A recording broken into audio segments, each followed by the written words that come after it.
Oke, selamat pagi teman-teman. Nah, kita ketemu lagi di PPH pasal 22 untuk yang kasus yang akan kita bahas di pertemuan selanjutnya. Nah, mungkin saya perlu uraikan, saya perlu jelaskan dulu dari kasus ini. Teman-teman bisa pelajari sebelum kita offline nanti gitu ya. Nah, supaya kita lebih cepat nanti ketika offline, oh ya Bu, ada kasus seperti ini, saya ada kendala bagian ini misalnya. Nah, saya kenalan dulu di kasus PPH 22, kasus di PT Agung Persada. PT Agung Persada ini adalah perusahaan yang bergerak di industri semen. Makanya tadi yang video sebelumnya itu kan saya warna biru tuh, yang industri semen. Artinya itu akan ada hubungannya dengan kasus kita, gitu ya, yang akan kita bahas ini. Dia itu sudah berdiri, PT Agung Persada, dia udah berdiri sejak tahun 2015. Dan dia terdaftar sebagai wajib pajak. Dia adalah pengusaha kena pajak, berarti dia ber-NPWP juga. Pengusaha kena pajak atau PKP, gitu ya, PKP. Nah, berikut ini adalah transaksi yang ada di bulan Juli tahun 2022. Perlu kita ingat sebelum ke transaksinya, PT Agung Persada, dia itu berdiri 2015. Dia ber-NPWP dan terdaftar sebagai pengusaha kena pajak atau ber-PKP. Dia terdaftar sebagai PKP. Nah, kalau dia sudah terdaftar sebagai PKP, dia punya kewajiban untuk memungut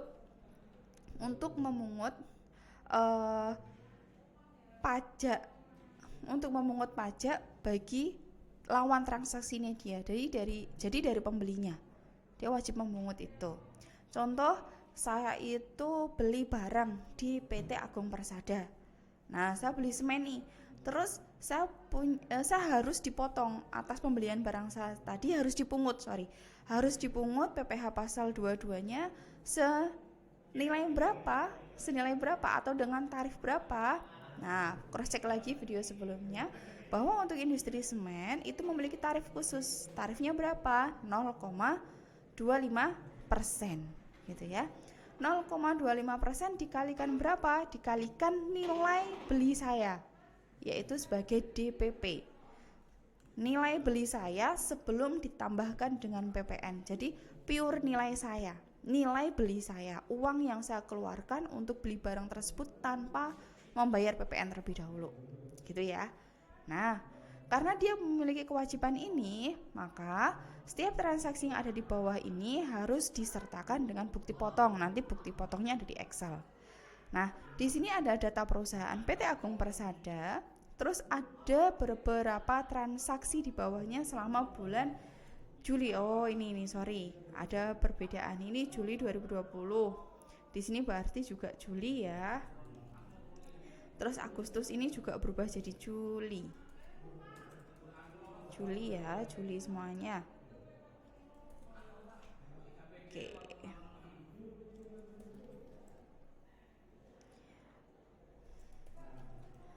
Nah, yang selanjutnya di transaksi ini, contohnya di tanggal 7 Juli, PT Agung Persada itu menjual hasil industri kepada PT Eksa. Nilainya berapa? 122.100.000. Di mana nilai 122.100.000 itu termasuk PPN 11%, gitu ya. Dan PT Eksa itu memiliki NPWP juga. Nah, oleh sebab itu kita harus perhitungkan di sini bahwa berapa sih DPP-nya.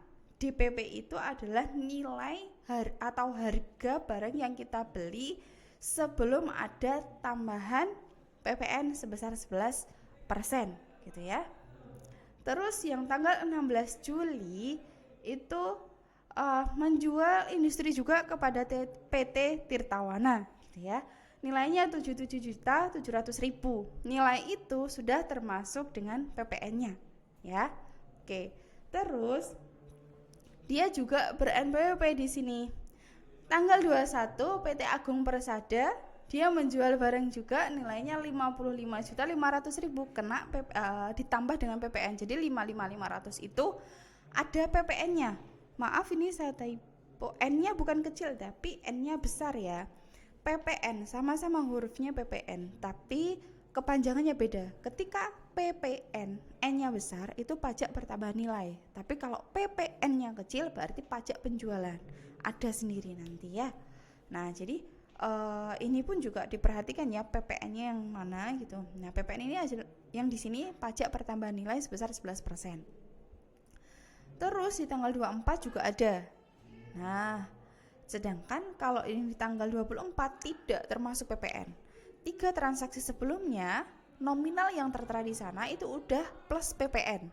Sedangkan yang untuk transaksi keempat itu belum plus PPN. Ya, jadi itu adalah DPP-nya, dasar pengenaan pajaknya. Oke, yang selanjutnya. Nah, kalau sudah kita pahamin apa sih yang diminta? Yang pertama, hitung besarnya PPh pasal 22. Terus yang kedua, bukti pemungutannya. Nah, kita kan tadi saya beli barang nih di PT Persada. Ketika saya beli barang di sana, saya kan dipungut PPN nih sebesar 11%. Nah, saya harus mendapatkan bukti pemungutan tersebut sebagai lampiran saya ketika lapor pajak bahwa saya transaksi ini dengan faktur ini saya sudah dipungut loh PPN-nya. Jadi saya nggak melanggar gitu ya. Jadi saya melampirkan di sana ketika saya melapor SPT saya, usaha saya atau SPT bulanan maupun tahunan saya gitu ya, SPT masa maupun SPT tahunan saya. Nah, setelah itu buat SSP, surat setoran pajak yang sekarang itu pakai kode billing gitu ya. Terus buat SPT-nya. Nah, kalau sudah teman-teman, kita ke Excel. Ke Excel-nya bukti potong pungut PPh pasal 22. Tadi permintaan yang pertama di file Word-nya, hitung besarnya PPh pasal 22 yang dipungut. Sebelum kita menghitung besarnya PPh pasal 22 yang dipungut, kita di sini disuruh menghitung dulu berapa sih DPP-nya. Berapa sih DPP dari wajib pajak ini?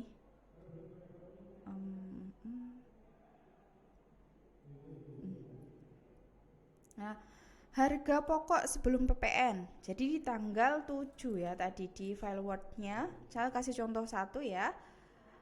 Nah, di tanggal 7 Juli, PT Eksa itu membeli barang di PT Persada, Agung Persada senilai 122.100.000. Oke, 7 Juli. Nama pembeli PT Eksa. PT Eksa. DPP-nya berapa? DPP-nya adalah 100% 100 dibagi 110 dari 111 karena 11% ya. Terus dikalikan dengan nominalnya tadi. Nominalnya adalah 122.100.000. Nah, gini ya. Teman-teman bisa nambah sheet-nya sendiri, bebas, bisa diedit ya ini. Terus dibuat sama dengan 100 dibagi 111 terus dikalikan, oke misalnya gini ya, dikalikan dengan 122.100.000, ketemulah nilai DPP-nya atau nominal DPP-nya adalah 110 juta. Nah, 110 juta ini baru kita hitung PPh yang dipungut. Untuk PPh pasal 22 itu berapa? Untuk pasal 22 itu berapa sih? Tarifnya adalah 0,25%. Yang dikalikan 0,25% bukan 122.100.000, tapi yang dikalikan adalah 110 juta, yaitu DPP-nya sama dengan 100 dikalikan 0,25%. Nah, nominalnya sekian. Nanti teman-teman untuk transaksi selanjutnya bisa hitung sendiri di sheet ini. Setelah itu, setelah dihitung ini teman-teman, ingat saya sebagai pembelinya PT Agung Persada, saya harus memperoleh bukti pemungutan. Ya, PT Agung Persada harus memberikan bukti pemungutan dia. Nah, di sini kita disuruh buat transaksi yang pertama di tanggal 7 Juli. di sini di sheet selanjutnya ada BP, bukti pemungutan PPh 22 PT Eksa.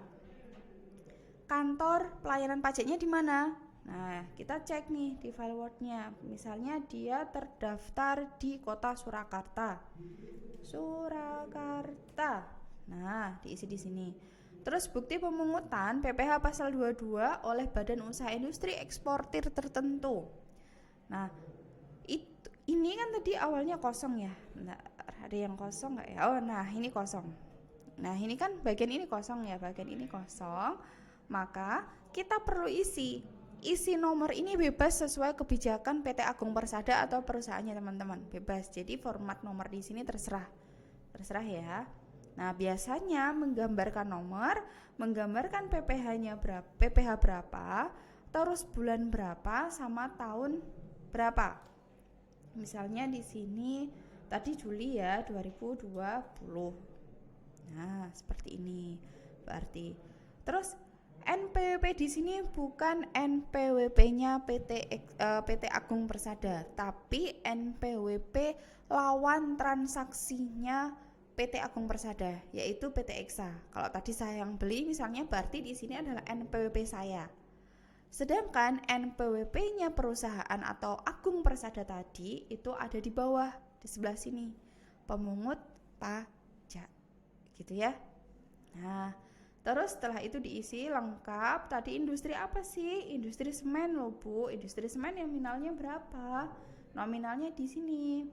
DPP-nya adalah 110 juta. Jadi teman-teman jangan ini ya, jangan pakai format apa ini namanya, jangan diketik biasa, tapi usahakan menggunakan link sebisa mungkin. Kita sama-sama belajar ya. Sama dengan nih, masuk home.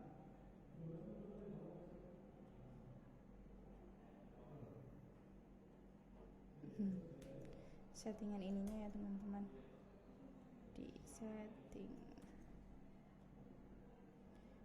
Bismillah, semoga bisa. Nah, kalau memang nggak bisa disama dengan, di otak-atik di bagian format sini. Jadi mau general number kayak gitu, bebas. Atau mau dibuat rupiah juga boleh, misalnya. Nah, terus tarif lebih tinggi 100% apabila tidak ber-NPWP. PT Eksa tadi ber-NPWP kan, berarti di sini nggak perlu disilang. Kalau dia tidak ber-NPWP berarti di sininya disilang kayak gini. Nah, tapi karena PT Eksa, kita buat PT Eksa dan di sini PT Eksa itu ber-NPWP, PT Eksa ber-NPWP, ya kan? Maka yang bagian tarif lebih tinggi itu dikosongkan, nggak perlu disilang. Tarifnya adalah 0,25%. PPh yang dipungut berapa? PPh yang dipungut adalah 110 juta dikalikan 0,25%.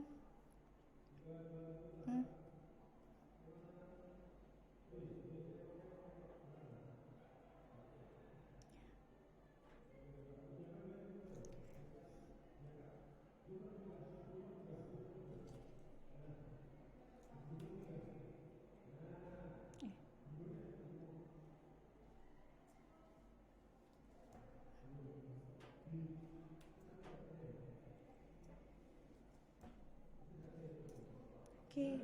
Nah, nanti cara nyarinya gitu ya. Terus teman-teman bisa ngeter ke bawah, PT Eksa ada transaksi lain nggak? Oh, tidak ada kok yang lainnya. Berarti jumlahnya adalah sama persis, yaitu 275.000.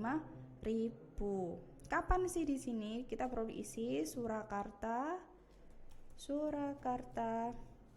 Terus tanggal 7 Juli 2020. NPWP-nya adalah PT Agung Persada. Agung Persada lah ya. Kayak gini, udah. Terus touch-up, tanda tangan. Nanti yang lainnya juga dibuat seperti itu. Semua bukti fotonya dibuat. Terus setelah itu baru dibuatlah SSP, surat setoran pajak. Nah, di sini surat setoran pajaknya NPWP siapa? NPWP PT Agung Persada. Alamatnya di mana? Diisi sama teman-teman. Kode jenis akun pajaknya 100. Oke, 100. Kalau yang di sini nanti dicek lagi di waktu kita offline, termasuk di sini ya, kenapa sih 100, kenapa 200? Kita ada di offline, dan di ketentuan pajak teman-teman bisa cek lagi ya. Untuk kode akun pajak sama kode jenis setoran pajak ini ada aturannya sendiri dari DJP, jadi perlu memiliki lampirannya kalaupun nggak bisa hafal gitu ya. Nah, saya sendiri pun juga masih belum hafal semuanya, jadi kita belajar bareng gitu ya. Uraian pembayaran di sini untuk pembayaran PPh pasal 22. Nah, bulan apa? Bulan Juli. Terus besarnya berapa? Besarnya adalah sekian misalnya. Ini udah total semuanya ya, dari PT Eksa sampai akhir. Ada di sini kan? Ada di sini. Mana ya? Nah, ini kan nanti ada tambahan semuanya, ditaruh di situ tuh. Nah, misalnya ini baru PT Eksa aja ya, kita besarnya sekian. Nah, kalau misalnya susah ya udah 275.000. Otomatis di bawahnya itu langsung ditulis. Jadi jangan dihapus ya untuk yang ininya, link ininya. Terus tanda tangan wajib pajak penyetornya yaitu PT Agung Persada. Terus di sini tanda tangannya si KPP. Terus di sini rekapan ini daftar bukti pemungutan ini isinya adalah 1 NPWP-nya PT Eksa yang tadi kita hitung di awal di sheet pertama, di sheet 1. Nah, di sheet 1 ini kan kita hitung manual nih. Setelah kita hitung, kita diminta buat memasukkan di daftar pemungutan PT Eksa dan kawan-kawan nomor bukti pemungutannya nomor berapa tadi, contohnya 14 sekian tadi itu, terus tanggal berapa, 7 Juli, nilai objek pajaknya berapa. Nilai objek pajak itu bukan yang 122 100 bukan, tapi yang 110 juta gitu ya. PPh yang dipungut adalah untuk PT Eksa 275.000 tadi ya, diisi semuanya di sini. Kalau sudah ditotal di bagian sini, siapa pemungutnya, yaitu si PT Agung Persada. Pemungutnya langsung pimpinan karena kita tidak menginformasikan kan tadi bahwa Agung Persada tadi dikuasakan kepada pihak lain gitu ya. Berarti di sini pemungutnya adalah pemungut pajak adalah pimpinannya, pemiliknya misalnya. Terus tanggal berapa dilaporkan atau direkap ya, direkap di sini. Masa pajaknya adalah bulan Juli tahunnya 2020. Setelah itu buat SPT. NPWP di sini identitas pemungut. Jadi PT Agung Persada. Terus industri apa? Eksportir gitu ya. Eksportir apa sih? Eksportir tadi kan bisa barang semen, eksportir atau badan usaha industri atau eksportir ya. Tadi kan semen itu bagian dari usaha industri kan tadi, berarti maksudnya ada di sini. Nilai objeknya berapa? Kalau nilai objek di sini bukan untuk Eksa Persada aja, bukan Eksa aja, tapi mulai dari Eksa, dari kawan-kawan tadi yang ada 4 transaksi itu. Nah, nominalnya semuanya ditaruh di sini, terus PPh yang dipungut berapa? Berarti total PPh yang dipungut Agung Persada dengan 4 transaksi tadi. Gitu ya. Di total karena cuma ada 4 transaksi, berarti ini ke bawah nggak ada. Di total nilainya berapa, maka akan terbilang di sini. Contohnya baru Eksa Persada aja ya, misalnya. Berarti 275.000 di sini dalam tulisan huruf gitu ya. Terus diisi, kita melampirkan SSP atau enggak? Kalau iya kita silang. Terus di sini daftar surat setoran ada enggak? Kalau ada kita silang. SSP ada enggak? Kalau ada kita silang gitu ya. Kalau enggak ada ya udah kita biarin aja. Terus diisi oleh petugas, tanggalnya kapan? Diisi oleh pemungut yaitu PT Agung Persada. Oke teman-teman, sampai sini untuk PPh pasal 22. Selanjutnya akan kita bahas lebih lengkap lagi kasusnya. Kita koreksi lagi jawaban kita di pertemuan selanjutnya di mata kuliah Practical Taxation di STIE Surakarta. Selamat pagi. Wassalamualaikum warahmatullahi wabarakatuh.